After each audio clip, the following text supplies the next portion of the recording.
In a decisive win, President-elect Trump has claimed victory in all 7 key swing states closely watched in the 2024 election.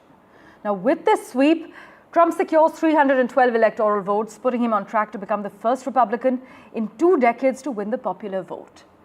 His win highlights his stronghold on the Republican Party, with his MAGA movement now poised to become a lasting force, as many analysts have highlighted, especially if the grand old party also takes control of both chambers of Congress.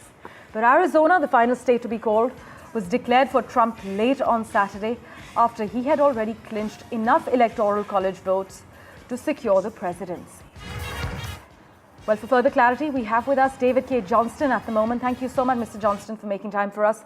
The intrigue really is around the fact that even solidly blue states saw a rightward shift this year as Democrats across the U.S. lost ground among key demographics, which includes Black and Latino men, young people and independents. Sir, what particular reasons could this be attributed to?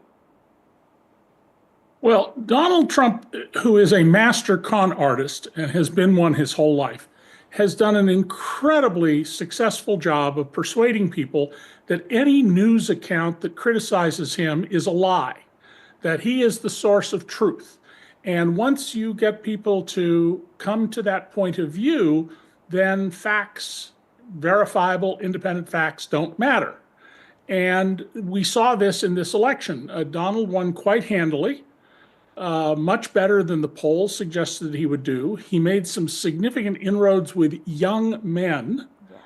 And I think there'll be a lot of political science research. And this is part of a global trend of 17 countries, democratic countries that have held elections recently. 15 of them, any center or left government was voted out. Only in Spain and one other country did liberal governments keep their hold on power. So I think this is part of a very broad trend around the globe towards authoritarianism and away from the liberties of the people. Well, it's not a very delightful time for incumbents, but there is frustration as well, because we are hearing and picking up on protests across New York and Seattle and some parts of the US as people on both sides are taking to the streets in frustration about his re-election. But sir, the bottom line is the politics of the most powerful country in the world, as many call it, have lured sharply to the right, led by a rejuvenated MAGA movement that has defied all odds by expanding the voting coalition. What do you think are the immediate challenges for Trump and his team? He has made some sweeping promises for day one in office. Well, Trump has made a number of promises that are inherently contradictory. Yes. He promises he's going to make workers better off, but he's going to put a 60% tariff on imported goods, or as much as 60%. A tariff is essentially a tax on consumers. And because domestic manufacturers can raise their price to almost the level of the tariffed price, that means it's a system to redistribute money from working people to business owners.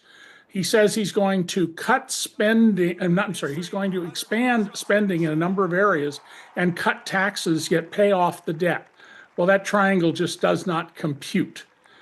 2 plus 2 still equals 4.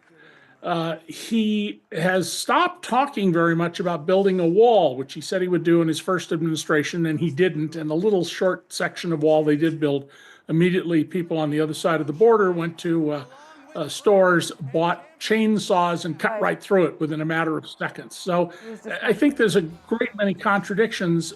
We'll see what happens to the economy very quickly. Mr. Johnson, as always, thank you so much for joining us with the latest. We will, of course, revert to you for regular updates.